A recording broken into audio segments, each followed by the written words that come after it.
1,000 years ago, the Arab world was thriving in a renaissance that would impact the entire world.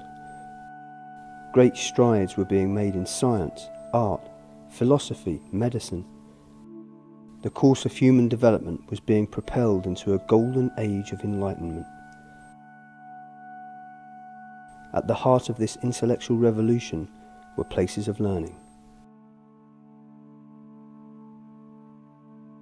While the West stagnated in the Dark Ages, the Arab world saw an explosion of madrasas, colleges, and the world's first universities. If you had visited these places, you would have seen jurisprudence, philology, poetry, rhetoric, and the intellectual sciences being hungrily studied. In these schools, rich and poor alike attended classes freely.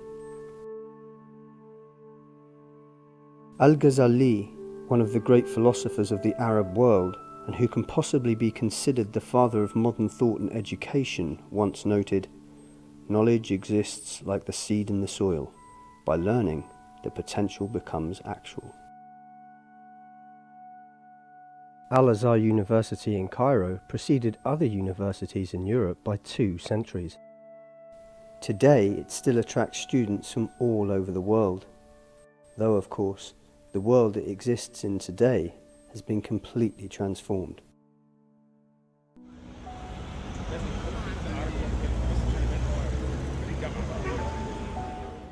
Modern-day Cairo exists within a dynamic and often confusing world. After its renaissance, the Arab world fell into its own dark ages. Today, it is the West that is leading the world in all areas of socio-economic development, helping to dictate the very foundations of modern-day civilization. The Middle East has now become a consumer of Western ideas, including education. Egypt, with its vast population and very specific homegrown problems, is developing an educational system it hopes will once again enhance its influence on the global scene. But education is much more complicated in a region which sits at the crossroads of East and West. Unfortunately, in the villages, you'll find that more than 57% of women are illiterate.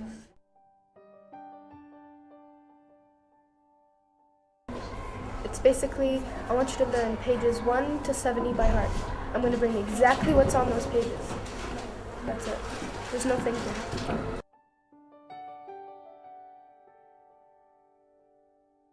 My impression is that the standards of universities in Egypt is quite a bit lower than in North America or Europe.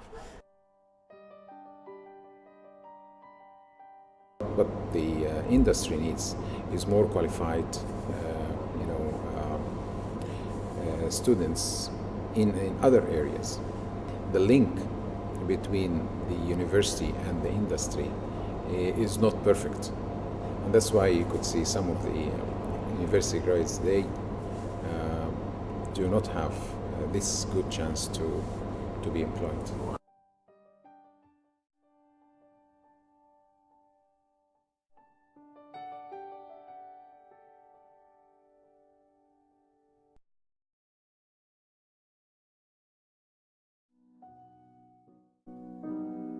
There is a battle for hearts and minds being fought over the type of education that will be seen in the classroom, between the traditional and the Western.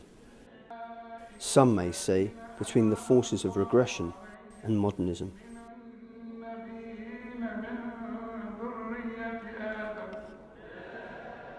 جامعة الأزهر والأزهر أيضا التجديد مستمر في كل سنة في الأزهر في المرحلة الابتدائي الإعدادي الثانوي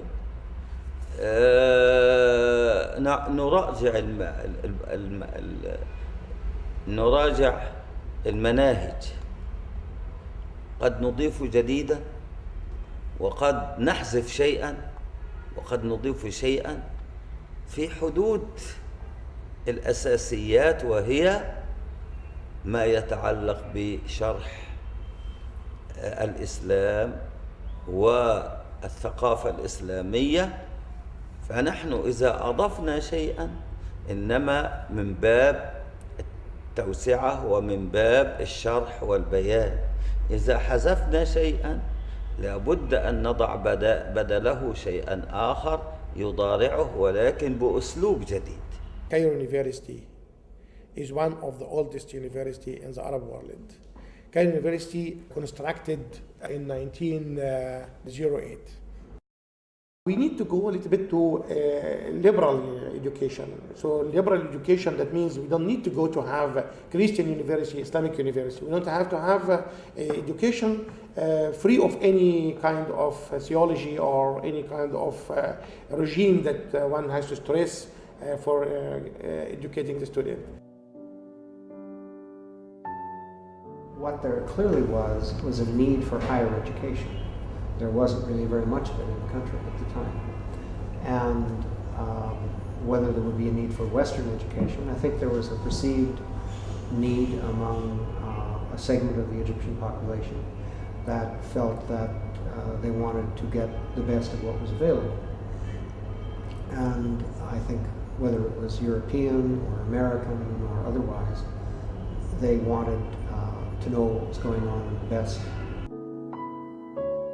Americans had established universities elsewhere. There were places in Turkey and Lebanon and Iraq, so why not Egypt?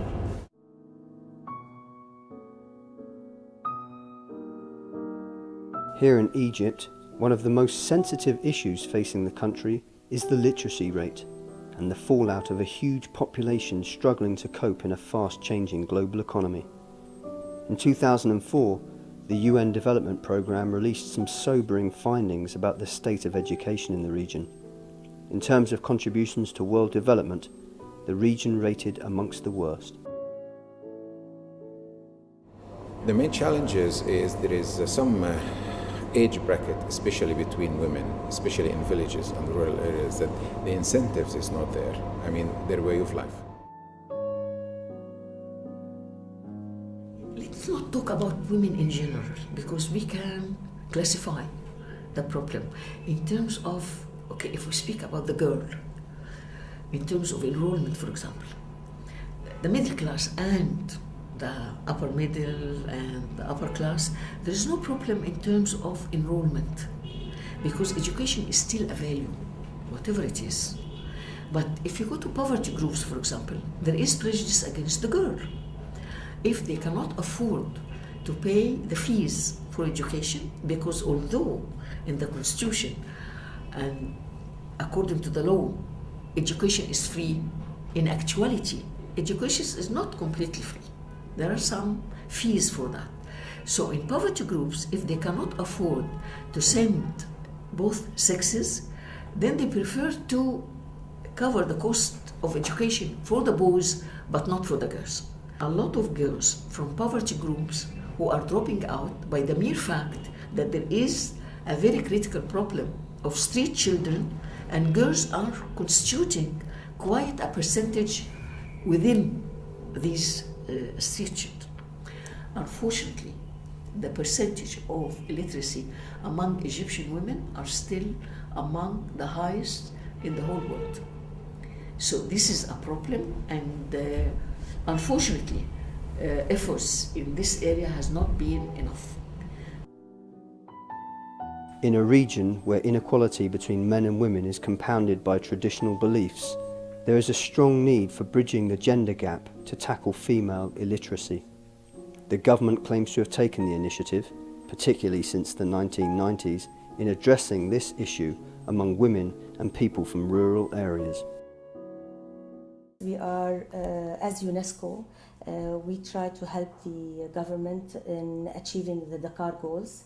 And the first of these goals are the early childhood.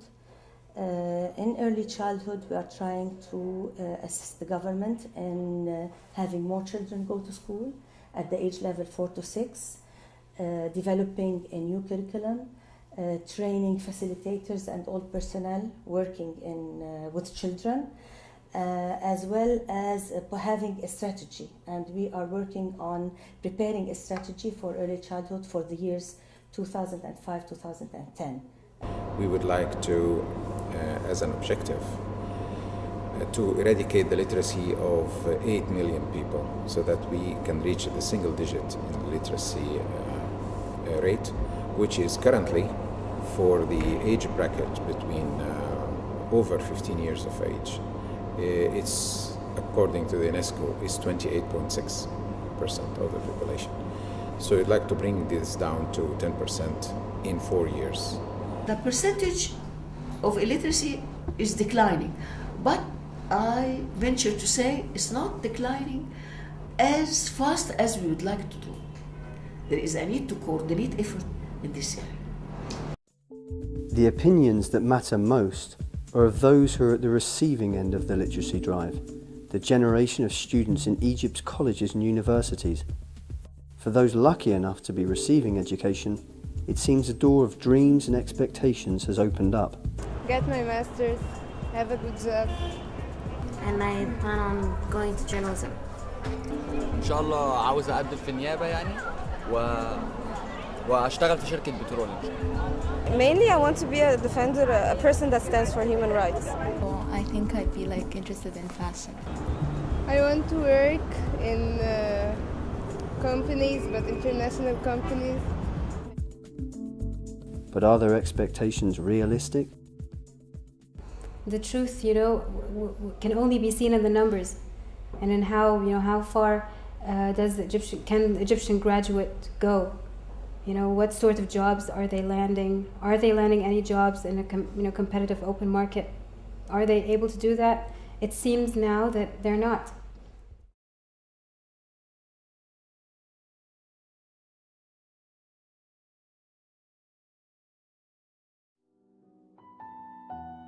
So, what are the employment prospects for new graduates? Is the education they are getting sufficiently focused on the needs of the economy?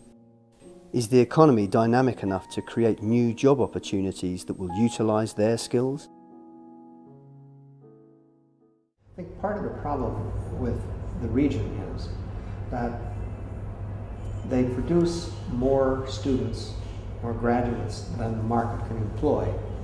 But very often, the added problem is that specific vacancies remain vacant because employers can't find the kind of people they need, the quality they need.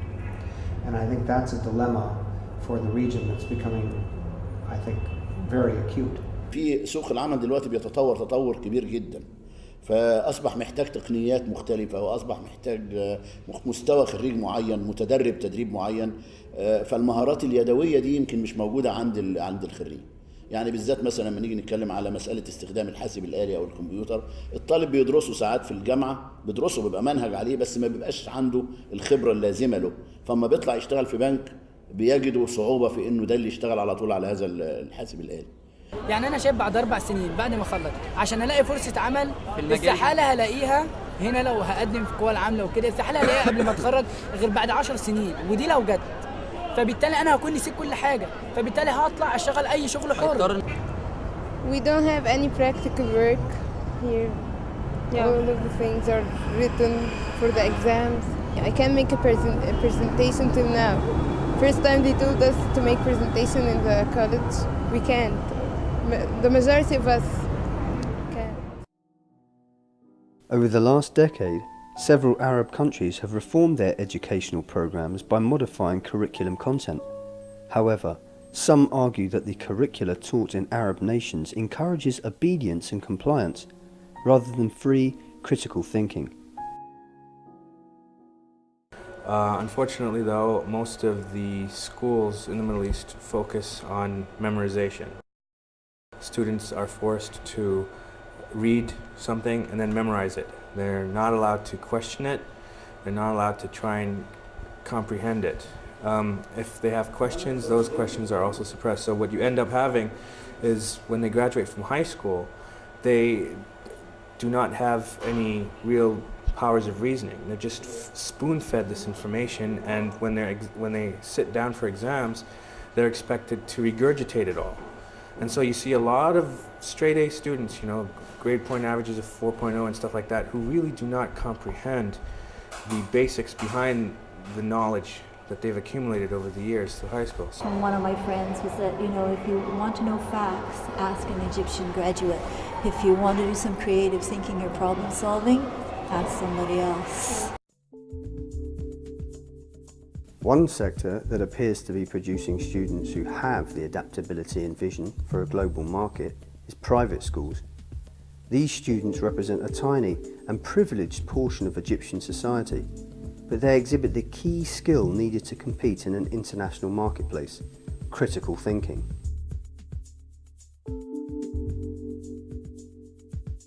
In my classroom, I really put an emphasis on reading because I say to my children, once you've learned to read, and you don't need a teacher, you can teach yourself anything you need to know. Now, it's more fun if you learn with somebody else, but basically, you have the ability even now to teach yourselves.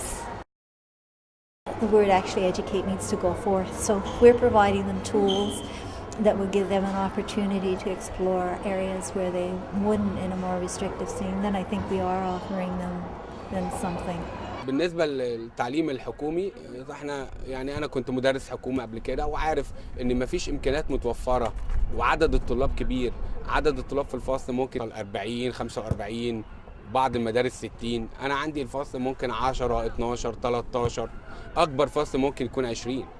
I've chosen the Canadian school because it's an international school. It has more facilities than normal Egyptian schools, the government schools. Before that, I was in a national school, so it was Egyptian and everything, and it was very difficult, and I wasn't doing very well there.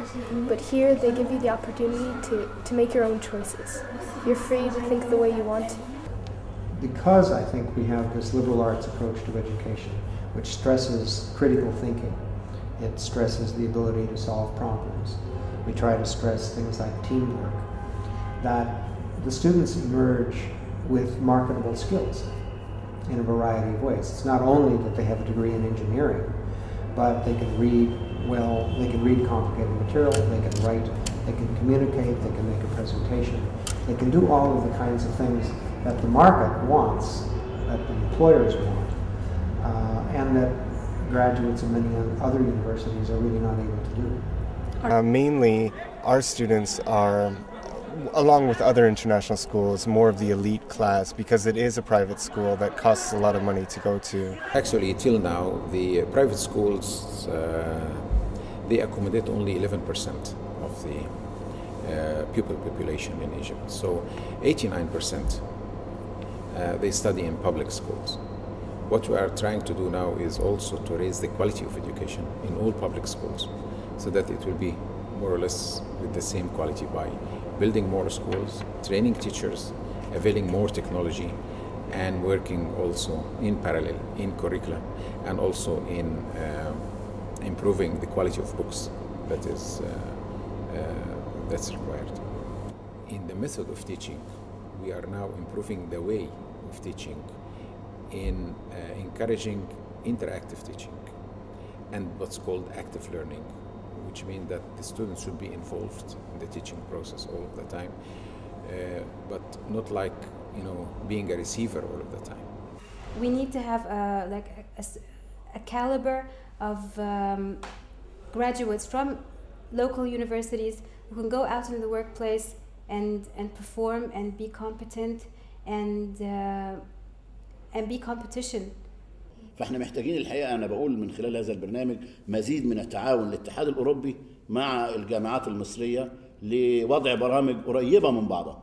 وعلى فكره الموضوع ده احنا ماشيين فيه اليومين دول، بنحاول نقول للكليات حاولوا تشوفوا برامج الاتحاد الاوروبي شكلها ايه واعملوا قريب منها. There are green shoots of hope for the education system in Egypt, the home of Al-Azhar and the birthplace of world education. But massive problems still remain in a country this vast and which is so deeply divided between rich and poor. It seems that history has turned full circle and Egypt now finds itself looking to the West in a bid to modernise.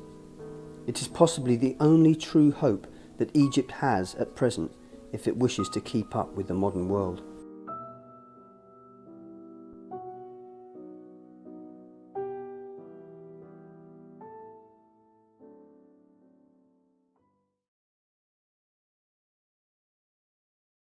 Just an hour's flight away, and the story is very different.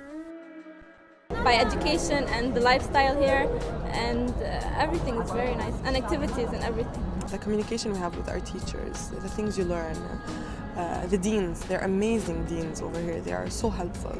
It's very nice because you have all types of people in here, all politic views, all kind of religions. Even abroad. People abroad come here, so yeah, must be good. It's a different world, it's an amazing world. Modern-day Beirut is just like any Western city, buzzing with traffic, commerce and hope. Its students are among the best educated in the Middle East, and its graduates are influential in all sectors, from Egypt to the Emirates and beyond. Lebanon is a tiny country with a small population, blighted for decades by civil war, sectarian tensions and invasion, alongside devastating attacks by its neighbour Israel. What are the secrets to Lebanon's success compared with the much larger nation of Egypt, which is struggling so much? The most significant difference is the size of the two systems. Remember, Egypt is almost 70 million people. In Lebanon, you can work in a system where you can assume that literacy is very high. In Egypt, you still have pockets of very high illiteracy where you need to do basic work in literacy. The education system in Lebanon, one of its characteristics is that the number of students who go to private schools in Lebanon is, compared to other Arab countries, is very high. In the nature of the Lebanese country, we speak more than one language. Like most people speak English, French, and Arabic. In Lebanon, we have a big advantage of multicultural and multi-languages. So in our system, they can have a very good product of French system, and the Arabic language is very well served, plus the English, where we prepare the kids for the TOEFL, SAT, and all the rest that can allow them to enter the American system, university system. As a school, we believe that when you learn a language, you're not just learning a language, you are enriching the students with the whole culture. Our mission statement says our students graduate fluent in 3 languages. Lebanese people are known to be at least bilingual. The educational background with diversity we have in the country, they both play a very big role. That's why the Lebanese people are known for the languages they have, which is not found in many different countries around us. It is not only their capacity with languages that makes the Lebanese so highly sought after in the Middle East. The key facet that seems to be missing in Egyptian education, and which is so clearly visible in Lebanon, is once again critical thinking. The Lebanese are also keen to master other sophisticated methodologies and have had no problems with matching the current edge thinking of Western models of education. It's really the strategies that we use in teaching. Mainly when you talk about an American school, up-to-date strategies like we integrate character education. We talk also about group work. We talk about competitions. We have the campus life, which is mostly the active campus life where you have the American flavored activities going on, games among different classrooms. We have fundraising from bake sales. We have Christmas shows. We have these that build the personality. So education is not only building a person with education, it's also building a person with a refined personality that can suit the society. Education in Lebanon is predominantly private. This situation exists in part because of the sectarian divisions in Lebanese society, where historically different religious groups have opted to send their children to schools split along religious lines. Strangely, this siege mentality seems to have created more empathy between teacher and pupil. In line with Western education, Lebanon has embraced the notion that shaping creatively minded students begins with careful nurturing at the earliest stages of learning. are an international college, not in the sense of having so many foreign students, pure foreign Americans or British or whatever nationality. We believe that internationalism is creating a personality who can get along in the world no matter where they are. And we all share this all over the world. People should share these common traits. To be risk takers, for example. Not to be afraid to ask questions. Not to be afraid to communicate. I mean, communication, once a child communicates what they feel, then they feel very comfortable with themselves, and that makes them more open-minded. So you see, all of those traits that we try to develop in those children, definitely with the help of the parents.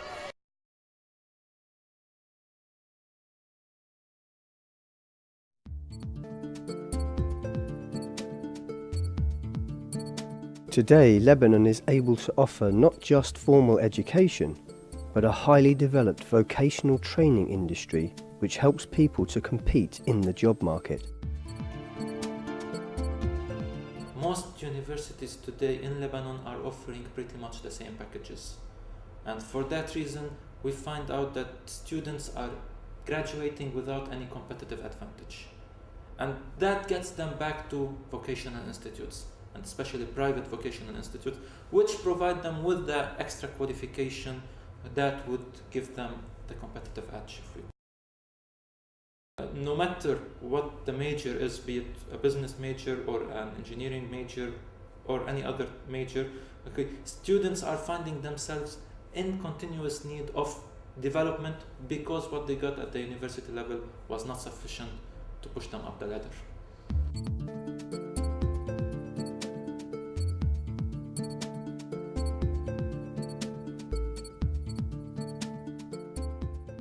We find out enormous need for selling and sales management, for internet marketing, e-commerce courses, for human resource courses, although universities are starting to catch up on qualifications.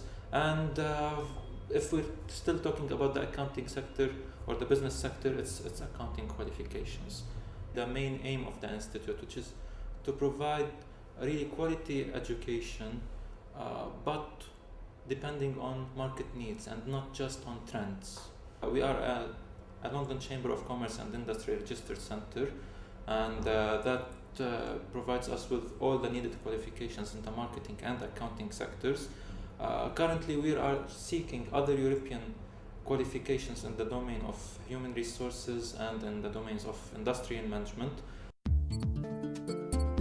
Proof of the success of the Lebanese model can be seen far and wide. Though the country seems to lurch from one political crisis to the next, a period of relative stability has shown the potential of this country. Nada Daouk is a product of pure Lebanese education. A graduate of the American University in Beirut, she is a symbol of the modern Lebanese Arab. Young, articulate, ambitious and successful, she has used her success in Lebanese education to set up her own colleges where she provides vocational training, particularly English language skills for business, to an eager client base. Can I interrupt your class? Of course you can. How is everybody here? Everybody is fine. Can you speak English now? Yes. More or less? What is it? It's not socks. What do we call it? Slacks. Slacks? No, you're wearing slacks.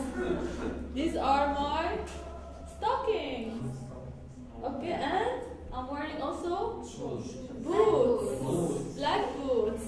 Okay. I changed my whole education to fit in. I like the language. I mean the English language, and I like to promote it. And there is a great need in this area, a lot of need. And ever since, like, let's say 10 years ago, English was booming in this area, in the region, I mean, everywhere in the Middle East. They're smart, they're eager to learn, and they come on time, they show up on time. They yes. do? Yes. So you're happy? I'm very happy. There is a slide saying that they develop. Yes, they're developing, they're working hard, yes. Before, Lebanon was really a francophone country. Now everything's changing. You can tell from the universities, the American universities who follow the American programs and they have American accreditation. I mean, how fast they are developing. So that's why we have a continuous business, and it's been very successful. So, how are you? What is your name? Nada Daouk is now planning to set up branches of her schools throughout the Middle East. Demand for her educational services is huge. What is your teacher's name? His name is Mustafa. So you have a good class? Actually, yeah, kind of. Very good. Very good. Yeah, From ADC to what's his name? Yeah, right. Yeah, it's okay. And I don't worry one day if I don't have students. I wake up, I won't find students. I will always have students because there's always, the need is continuous.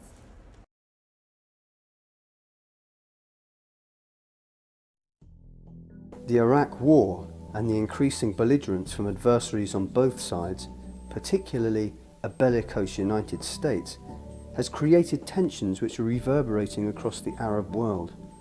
A resurgent Islamic movement is challenging what it perceives as Western hegemony articulated through war and cultural invasion.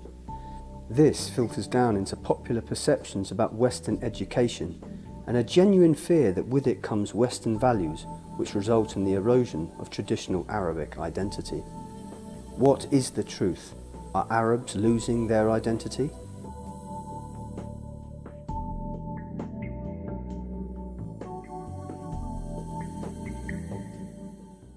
But no, I took what I wanted to take from the Western countries, like education and all that, or technicalities and all that. But no, I kept my traditions and I kept what I really am, my character, my identity. And I think that's very important. The more you're being pushed towards having an American identity, the more you feel the need to stick to your own identity. So it's kind of, you know, I'm being more and more convinced to stick to my identity after seeing theirs. I don't think so. It's not so easy to lose an identity. You know, you can see it in AUB in when the elections, SRC elections. We have the same Lebanese mind that is outside AUB. It's always found in an American university, whatsoever year you were. If you're junior, and if you have been 3 years in the university or more or less. So I guess AUB is like academic curriculum. And I don't think it's very normal to see people, everyone identical. Diversity is very healthy. That's why I am myself. The Lebanese are striving to keep a balance, but are they successful? What we're to integrate the different identities. When we talk about different countries, we refer to Lebanon as well. This integration or this application would make them really reflect on their country and know more about it. The identity is not lost when we talk about the Lebanese curriculum, and when we talk about the American curriculum, we're trying always to refer to Lebanon as another example and another model, and we're trying to have the comparison ongoing because as we said, we care for the identity and the personality of our kids, and knowing their identity would definitely reflect positively on their personality.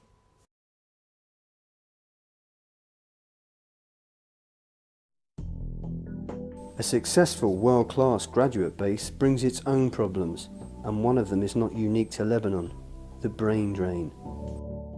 You know, I'm from a generation where most of the people stayed here, but nowadays I think because of the political situation, people go out. But you know, Lebanon specifically has always been a country that prepared people to work in the region rather than in Lebanon, because Lebanon is too small to really absorb all those graduates of colleges. All the people who graduated graphic design, whether here or LAU or anywhere, they say like there's no pay here, as in Lebanon. I know the business isn't so good, so you have to work in the Gulf. There, it's very good. You have a very high income and stuff. But no, I'd rather stay here. That's my problem. That's why I'm worried. For me, I think most of my time will be spent in Europe. I'm gonna work there, hopefully. I'm gonna do my master's there and all that. But I will definitely come every year. I mean, my family's here, so. Quand on a commencé, on a posé l'adaptation de l'étudiant libanais au marché libanais. On ne veut pas qu'il soit adapté au marché libanais. Le marché libanais, vous savez, le Liban, c'est un petit pays, 10 400 km². Trop petit. Et on voit bien, l'Europe essaye de s'élargir. On ne veut pas, nous, se refermer. Au contraire, on souhaite élargir la formation des étudiants libanais pour qu'ils puissent travailler dans le monde arabe et partout dans le monde. But of course, there is, if you want to talk about economics, there is a lot of return. You know, those people work outside but send back the money to, some of the money at least, to the country, and therefore it is really, in my judgment, it's when those people immigrate, then when it becomes a problem. But if they go to the region, to the Arab states, I think we've always had a large number of people going to Arab states around us to work and then come back. But nowadays the difference is that a lot of the young people are immigrating, and what I mean by immigrate is that they go and they do not come back. Still, those may help their parents here financially, but you're losing a lot of the human capital. It appears that Lebanon has factored in the brain drain and even seems to encourage it to a certain extent.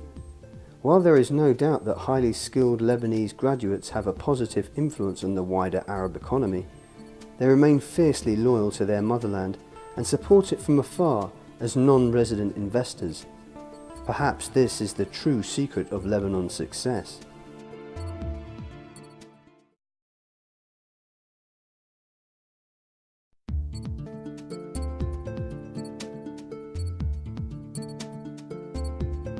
The science output of a country is a key indicator of the success of its education system, as it relies on the most advanced levels of creative and critical thinking. What is the situation in the Middle East?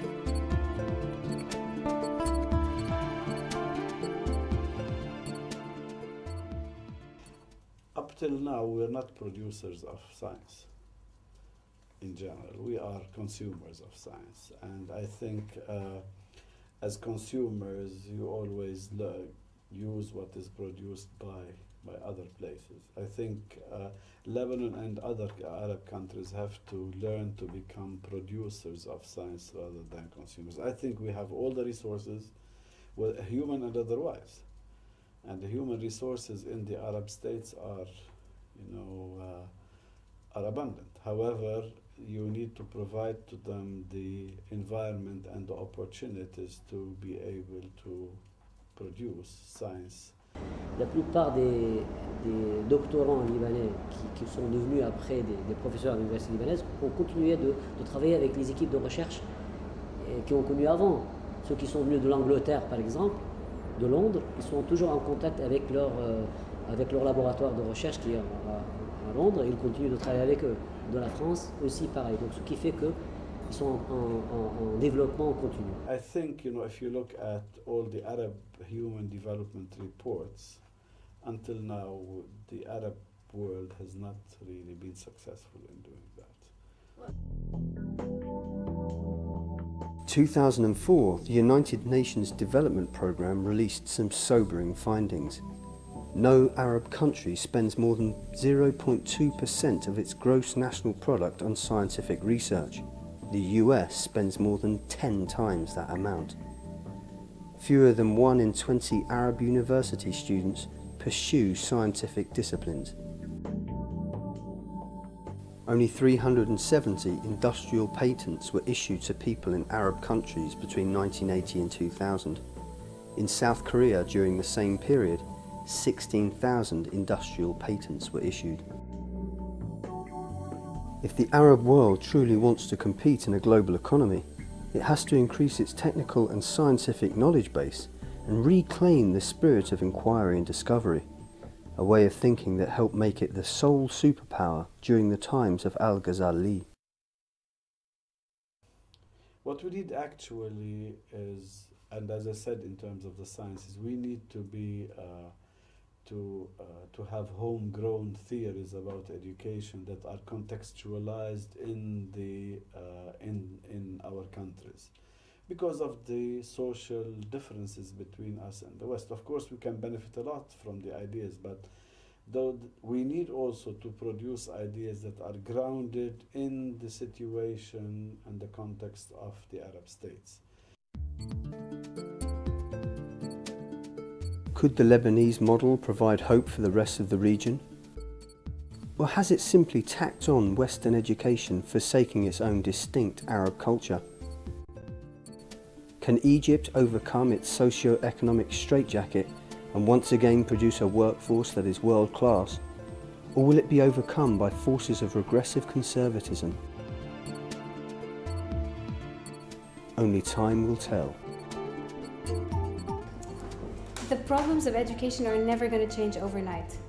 I think many of the Arab countries are really working very hard on developing good schooling for their kids.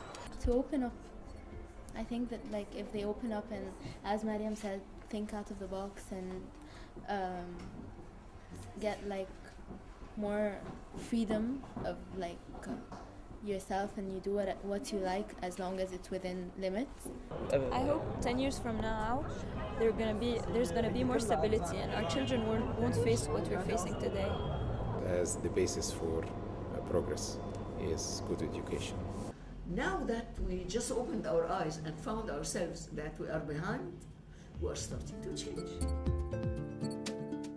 One thing is certain. The vicinity of the two regions has ensured that when it comes to knowledge and education, the Arab world and the West have often walked hand in hand.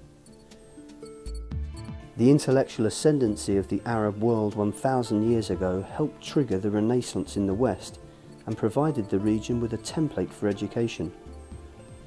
As the Arab world begins to regain its creative, critical vision, for many, key questions remain unanswered. Will the Middle East finally succumb to Western culture, or will it manage to create a balance between actively participating in a global economy while also addressing the concerns of its populations?